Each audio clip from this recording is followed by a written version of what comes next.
Hi, this is Snoop Dogg, and you're about to see the best sports and entertainment talk show on the internet with your host, Troy Geary. The man who seems to go to every sporting event, and Dave Stevens born without legs, but won 7 Emmys and played college football and minor league baseball. Throw in Will Stein wherever Will Stein is. Look at and Snoop you got a heck of a Dogg. show. It's the Geary, Stein, and Stevens Show. Faux shizzle.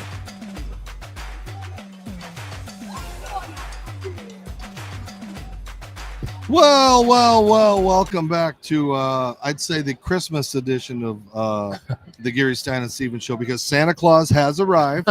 He is here. It's our annual tradition of having Mr. Leigh Steinberg join us, the super agent to the stars, the focus of the movie, Jerry McGwire, and such an amazing career, overcoming so much. And now, what are you on for as far as sobriety? Well, next month, if everything goes well, I'll be 15 years. Wow. If everything goes well, dude, you're going to be fine. You have just really turned. I know you don't want to be presumptuous. Of course. Well, like who's going to win the Super Bowl kind of thing, you know. And I know you have a vested interest in it, so we're not even going to ask your pick for it. So we'll move on. We've talked about that. But Leigh is here, of course. The Leigh Steinberg party is happening this weekend, which has become such a big event. I've watched it become bigger than the old days of the Playboy parties that Hugh Hefner had, only a lot cleaner and a lot more impactful, because what Leigh's event is about, yes, there's stars and fun and food and everything, but you're there for one reason and one reason only. So we're raising money tomorrow for the National Urban League, and we hope to move a family into the first home they'll ever own. We'll make the down payment. And then we have the humanitarian awards, Dave, which are given to highlight the amazing things that people do in and around pro football. So Gail Benson, the owner of the Saints, will get one. Drew Brees is getting one. We have Sean Payton, the coach of Denver, getting one. Nate Wiggins from the Baltimore Ravens. So it highlights that. And then, of course, we have the Brain Health Summit the hour before. And this just last week, I set up a new charitable foundation, Leigh Steinberg Foundation for brain health and wellness. And the goal is to try and raise awareness and deal with prevention and then cure. And the good news about brain injury, you know, I had a crisis of conscience back in the 80s. I'm representing half the starting quarterbacks, and they keep getting hit in the head, Dave. And we'd go to doctors, neurologists, and ask, how many is too many? What would be the magic number to contemplate retirement? They had no answers. So I started holding concussion conferences. And in the last couple, what we've discovered is there's, through the concept of neuroplasticity, a concussed brain can be healed. And it's RTMS, which is magnets against the brain, and something called neurofeedback. And later on, you're going to have a guest with the group I'm working with, IQ Minds, Katerina Maloney. And they've got a method that takes an impaired brain and brings it back. I think Jim McMahon, has had some of those treatments that changed him. Yes. I know Bernie Kosar is made immediate. Like years ago, people thought he was always drunk or had a stroke, and then he's progressed so much. He's walking around. He's like, there are ways to fix it, and I think that's why it's so important for them to listen, for the league to listen, and to figure out that as the players get stronger and faster, the impacts are going to be more and more. And they're trying to design helmets and things like that and change the rules a little bit, but they're just like our veterans of war. They've given so much on the field, and I had so many guys sitting here telling me, I'm forgetting things. Brett Favre has Parkinson's, like all these things that have happened because of the traumatic brain injuries. Yes. And so here's the way I look at it. We know that in football, because it's a traffic accident on every play, that people are going to have problems with their hip and knee. And when they turn 40, they'll have aches and pains when they lean over to pick up their child. It's much more consequential that you can't identify that child. And that's what concussion and collision sports create, which is a situation where the brain just goes on a spiral. But now we're trying to reverse that. So at the party, we do that. And then we're, as I said, raising our charity. Last year was the homeless, and this year is National Urban League. I got a couple questions. First, 38 years your party. You know, when you started this 38 years ago, did you think this is where we'd be 38 years later? The bigger, the better. The charities, all the help that you and give back to these communities that are in the Super Bowls and all that fun stuff. Yeah. In 1985, the first one was at my house in Berkeley. And I was looking for an antidote to the noisy, crowded, dark, boozy party where people could actually meet, network, and discover some things. So that one was at my house in Berkeley, and a bunch of sports writers were at it. The next morning I wake up, and they haven't left. They're sleeping on couches. They're passed out. And so, no, it had no promise for what it's become today. You could have started the Leigh Steinberg breakfast party or something, right? Exactly. It's so we started that. We're still doing agent academies. We're having one in March in Newport Beach to train the next generation of sports leaders and to try and have ethical, principled people. So we teach them how to negotiate, how to, and half of them play general managers and half of them play player agents. We teach them how to negotiate, recruit, brand, market, and all those things. Leigh, I got to ask, because it's a party atmosphere. There's a lot of recovering addicts that could not be in that situation, that could not be in that realm. And I know you don't, but how tough is that to walk around and everyone's got their drinks and everyone's just doing their thing? I mean, how do you battle that every day? Because those cravings, which seem impossible to get rid of when you're struggling with alcohol, go away. And so all of a sudden, it's all internal. If I have the right spiritual mindset, it just doesn't matter if you push a drink in my face. I'm not attracted to it. If I don't and forget somehow, and if there was no alcohol anywhere, you'd find it. So I want to ask your thoughts on the Guardian cap. What are your thoughts on that? Is there scientific evidence or numbers yet that it's helping? And any other advancements do you think the NFL can do to help with concussions besides maybe helmets? So the first most important thing is to not have young kids play tackle football too early, because when they suffer a concussion, it takes 3 times longer to recover, and the brain can actually be altered and when they're young. The second is blocking and tackling with the head, which we do. There are now conferences like the Ivy League that don't have any hitting during training camp or the regular season. All they do is save them for the game. The Guardian cap, Safer, Light are all advancements in helmetry. They won't stop concussions, but the good news was the rate of concussions were down this year from the past. And I think it's a combination of, and the concussion protocol has been helpful. And I think it's a combination of different factors. And we talk about all the changes in the game. What are your thoughts on the NIL? I mean, would that have made your life as an agent different, or is it just so tough because now there's all these misrepresented high schoolers and things that it just seems like it's a feeding frenzy, just ripe for a scandal? So 3 monumental changes all occurred, and it's the law of unintended consequences. No one thought out what the effect of gambling would be on sports. No one thought out what conference realignment would mean to traditional rivalries.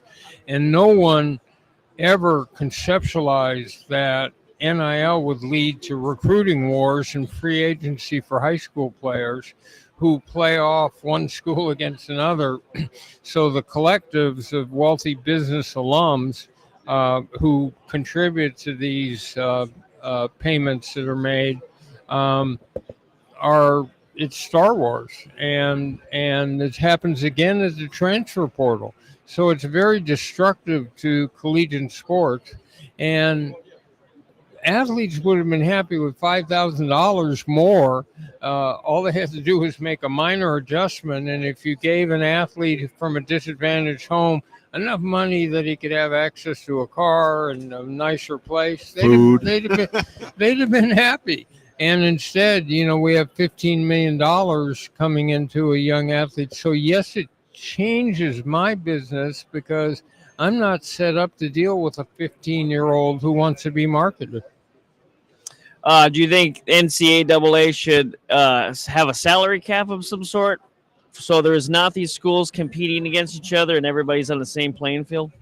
I think the NCAA is going away because I think that the 4 top conferences are elevating themselves because they get all the good players under the system, and they're going to do their own media negotiations eventually, and then they won't need an NCAA. That's just sad because of all the conferences you're used to following them now. It's just have and have nots, and that's what NIL has opened up. Well, what's going to happen when a wealthy benefactor, like we've seen, pretty much handpick schools for that success, and then those younger, other colleges, there's going to be just doormats. It's have and have nots, and it echoes the same income inequality that we have in the rest of the society, and they're going to have problems, and it's going to have effects on women's sports, on non-revenue producing sports. I just see it in the same way that gambling, all it will take is one athlete to get in financial problems, like we saw with Shohei's interpreter, and give inside information or shave performance, and all of a sudden people will look at sports after a scandal like that and say, this is wrestling. It's fixed. And then all of a sudden you lose professional and collegiate sports. Well, it really seems, it's just one of those things where it's just ripe for scandal. It's just ripe for an ASU gambling or something. Because again, when you get to these kids, you're going to say, hey, would you like to make even more? Yes. And we had a player kicked out of the NBA because there's this concept called prop bets where you bet the over-under on all these individual things. And he told the gambler he was coming out of a game. And so that altered the over-under because the gambler knew it, but no one else did, and made a fortune. Unbelievable. And don't take this the wrong way because you are absolutely the antithesis of the opposite, but your job title and what you do, people always think of them as slimy and they're not looking out for the best interests and blah, blah, blah. You have started at a young age. It started with the Warren Moon of making sure these athletes give back, get involved with the community. And I don't think that these guys that either not going to your academy or the Rosen houses out there are doing it totally different. So how do you not go to the dark side? By carefully profiling prospective clients and looking. When I say to someone, will you be excited about retracing your roots, going back to the high school community where you can set up a scholarship fund or work with a church or Boys and Girls Club. It's a collegiate institution. Go back and fund something that does a similar thing. And at the pro level, set up a charitable foundation with the leading business figures, political figures, and community leaders and do what Warwick Dunn did, which is move the 200 single parents and their families in the first home they'll ever own, or what Mahomes does with his 15 in the Mahomes. We got a couple of questions before you go. So what is that initial conversation like with Patrick when you guys met and you're starting to, and this kid might be special, but what do you guys talk about? What are you looking for his career, for his best interests, and then his future after football? So the first thing to know is that you're probably talking to his parents first. So we met the parents in Grapevine, and his father was an ex-baseball player, so he's somewhat familiar. and you go through a screening process, and they want to know about your background. So I've done 64 first-round draft picks and the first pick in the draft 8 times. They want, and then what I try to do is ask them, can you rate values that are important to you? Short-term economic gain, long-term economic security, the ability, family, geographical location, being a starter. Tell me what is in your heart. What will fulfill you? So you're trying to understand who uniquely that person is. And then you lay out a path to the draft. Here's where you'll train. Here's how you'll deal with each of these events. And you walk them through the draft. And then you talk about marketing. You talk about role modeling. You talk about second career. Hopefully, at the very beginning, what other talents or skills do you have? So it's a holistic approach, and certain athletes respond to it and their families, and certain don't, and he did. Well, it's a wonderful, wonderful week when Leigh is here. We get to talk about so many different things, and thank you again. We got the party tomorrow. Location is At the Jazz Museum. So we're in New Orleans, home of jazz. So we're at the Jazz Museum, and you always pick the fun ones. I have to say my personal favorite was probably Arizona when we were at the baseball stadium and just walking around and all that. But there's so many stars coming out. Breeze and Brett Favre, I think, is supposed to come. Yes. So I mean, I can't even name them. There'll be people from music, people from motion pictures, people from television, all these different worlds coalescing, and at the end of the day, we'll do some good. You're always doing good, my brother. So continue to show them the money. Oh, Troy, it's always fun to have him, man. It's just it's so great to have. He's so humble and he's such a good guy, and I'm even proud of you for the sobriety. I mean, it's just what you've gone through. I was at ESPN. We did the stories with him, and it's just like, again, we look at as agents as these bad guys, and they're out for themselves. They don't care about the athletes. Total opposite here, and I think you wear your heart on your sleeve, and I think people sometimes take advantage of you because you're such a good guy, but you're still doing so good. I have tough people around me. And great kids. Your kids are amazing, Jonathan and your daughters and everybody. John did a show on disability. Yeah, they're not doing it anymore, I guess, right? I don't know. I ran into his co-host here. Tantino, yeah. And but anyway, this is a great network. It's a great concept. It's take the stigma away from people that are born with problems that they didn't create, and focus on what they can do, not what's missing. And we try to teach empathy instead of sympathy, and I try to take the dis out of disability. So there you go. That's a pretty good slogan.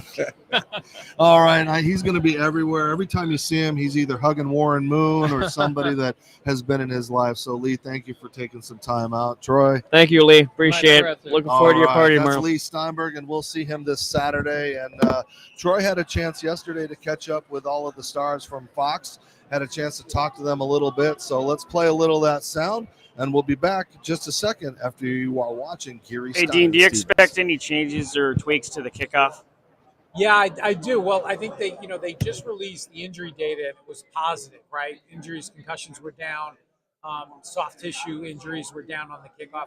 So I think now the league wanted to really get a sense for the injuries, and now I think you're going to see some tweaks to maybe get even more returns, because it was like 33% of all kicks returned.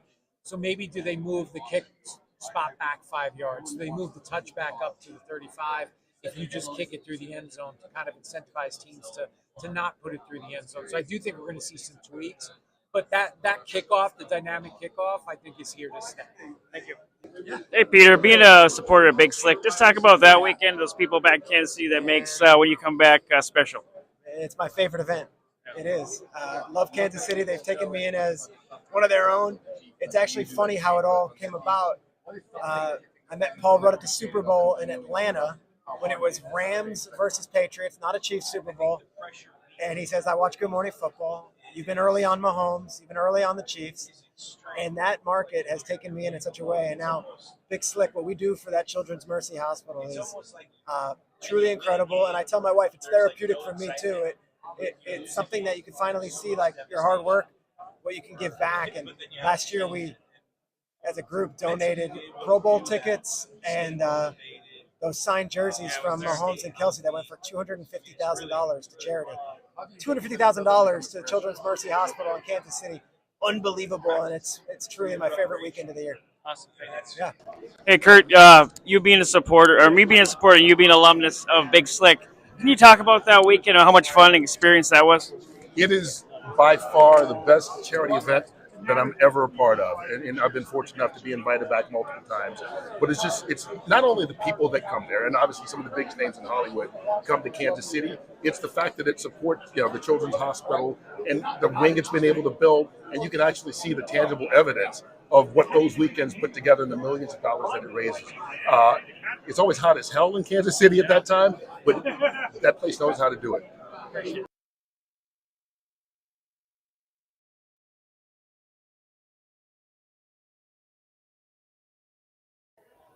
All right, the boys hard at work here inside of the convention center doing their thing, and they are out. We're going to power down a little bit. You never know who's going to be here next. Kyle Turley had to postpone. He had a late night out there, so we'll have him in a little bit. We'll have a couple of the concussion experts coming on, and I think we've got, let's check out our list. Lorenzo Neal coming up at 11. And young Dylan at 2:15. So we got a lot of fun. Stick with us. You're watching Geary, Stein, and Stevens. Don't go away. We'll pay some bills, and we'll see you back in just a few minutes. Take care.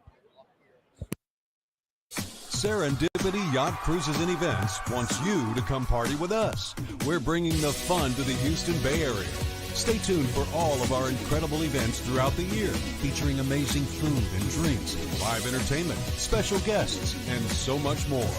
Fun, new, different. Serendipity Yacht Cruises and Events is where you want to be. So come party with us. It's more than a yacht. It's serendipity. Introducing the world's first temporary airbrush tattoo kiosk, iTattoo, bringing wearable, shareable temporary body art to live events. iTattoo stands for Interactive Temporary Airbrush Tattoo Unit. The team is raising additional capital for this incredible iTattoo concept, putting ink on skin at scale. I'll say it again, folks, ink on skin at scale. This will be the coolest addition to any event, and imagine the reactions when you add body art to the mix. Cool kiosks for a large venue or event. And it's super sponsorable. If you or anyone is interested in talking about the cap raise or the unit itself, please reach out to Nathan or Chris at itattoo.life. Hi, my name is Shaquille Duggar, and I'm